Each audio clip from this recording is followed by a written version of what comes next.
Willie D Live. What's up, family? It's Willie D, y'all.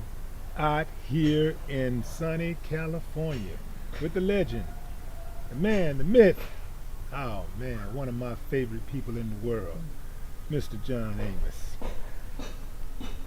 How you doing, boss man? Oh man, if I call it, I might spoil it. Ladies and All gentlemen, right. you know, it's been a lot of conversation, a lot of chat in the background as of late concerning you and your health and other things. And we've heard from a lot of people, but we've heard very little from you. And so I wanted to take this opportunity and update my audience on what was going on with you. How you feeling, first of all?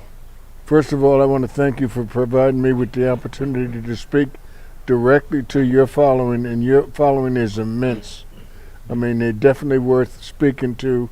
And let me clarify some issues. My health is relatively good for a man my age. And I'm, in fact, good enough that I just finished an episode of Suits LA, the spinoff from the very popular program Suits, in which I play John Amos for the first time in my life, and I'm addressed as such in the script. And it follows life to a certain degree because they're wondering, my employers or potential employers, as the script goes, are wondering, have I got the fortitude and the health to maintain the role that they have provided me the opportunity to play. And I came through by the grace of God, came through, and it worked well. It was a pilot, but I have having done enough pilots in my career, I have a very strong feeling that this could be a very popular show if taken to series. Time will tell. And I'm hopeful that at some point, should it go to series, that you'll join me as a guest member of the cast, contingent upon your availability. Oh, absolutely, man. It would be an honor. Are you at liberty to say what that role is? No, it'd be pretty much a role that you and I and the director, who's very receptive to any suggestions I might make, would suggest to them. But they're open, and of course when you're in the pilot stage, as we've done the pilot, they pretty much got their cast set, and if it does go to series, I will definitely be on board, and I will be requesting you with a very strong voice. I'd love to have you as part of the ensemble, man. Beautiful. It would be a beautiful thing for everybody concerned. Yeah, you know, concern.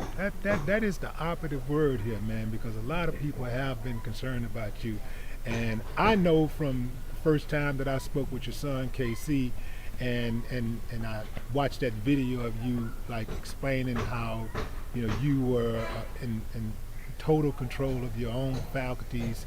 You know, you listening to you speak right now, you speak as well as anybody that would have total control of their faculties. Why is it that people try to put that type of information out there to try to make people believe that you're not in control of your own faculties? It seemed like somebody was trying to silence you or something. I think it's part of human nature, first of all. There is a flaw in the human spirit that dictates that some people, those who are less talented or have a different agenda than us being on the opposite side of the negative, are leaning towards the positive. And some people just are hell-bent on tearing other people down. So I've been a victim of that for all the years I've been in the business. And it started early on. This is not the first incident I've encountered where negative opinions have been foisted on the public, and they've tried to tell the public, oh, this is what's wrong, this is John Amos is this, John Amos is that. Well, I'm telling you out of my own mouth, I'm all right. And I'm sitting here with one of my favorites, people in the world, a positive figure, okay? So that ought to tell you something. Seeing is believing. And you can believe this, I'm all right. Look, not only is he all right, he's out of sight. You dig what I'm saying? Like we've been sitting down having conversation about all kinds of things, and we've come to know each other better, man. And I'm gonna tell you something. It's a beautiful thing when you get to have a conversation, when you get to meet somebody that you really admire, especially when you start talking about somebody who helped shape your childhood. That's a beautiful thing when they turn out to be a beautiful person. And this guy right here, man, he's everything that I thought that he would be, and more. And so that's why I want to make sure that you guys got to see and hear for yourself Mr. John Amos speak and on his his condition and his health. And as you can see, he's very much in control. And man, we are rooting big time for you. When we first found out that you were having any kind of trouble at all, it was beautiful for me to see so many people that was personally concerned about you. Like, how does that make you feel when you get that type of feedback? It's gratifying, needless to say. It's gratifying and it's a blessing. And I count my blessings every time I look amongst my colleagues and friends and associates, and I see people like yourself. And another thing I'd like to point out about you is the relationship you have with your son is comparable to the relationship I have with my son. In other words, he's my business partner and one of my favorite people in the world, if not my very favorite person in the world. He's looked out for me, and I looked out for him, and we're building something together. And I can only hope that God continues to bless me so I can invite you to the table to sit down and share our blessings with us. Absolutely, absolutely. Good deal. Yeah, I know this is not an official interview, but I got to ask you this question, man. What has been your favorite role to play during your illustrious career? I put Roots right amongst them because of the impact that it had on us socially as a race of people, of human beings, that's been so miscast and lied about, quite frankly. Our history has been distorted. And you, by the example you set with your son, and by the example you set by going forward with your business acumen, have proven all of that wrong time and time again.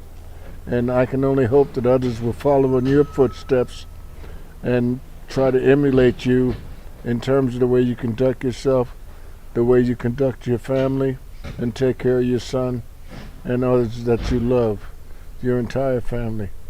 And your career speaks for itself. So that's all I can say. As far as my favorite role goes, again, I reiterate, I would have to say Roots because of the impact that it had worldwide. Worldwide. And recently we lost Louis Gossett Jr., who played fiddler in Roots, and that was a great loss. He was a great man, a great actor, and a giving actor. And he was out of the old school. I mean, he knew his craft. Today you got what I call 90-day wonders. Some of these young people come into the industry, they do one or two projects, and they assign themselves the status of stars, whatever that is. Nobody stays up top forever. I've had a long and illustrious career, and I'm grateful to God for it. But I also know that all good things must come to an end at some point. But I see you and your son ready to pick up the torch and carry on in all aspects of the industry. And I'm so glad to have a relationship with you and your followers. Absolutely. And likewise, ladies and gentlemen, the great, the iconic, the legendary, this guy is everything to me, man, and I know y'all feel the same way. John Amos, no more talk. Willie D, no more talk.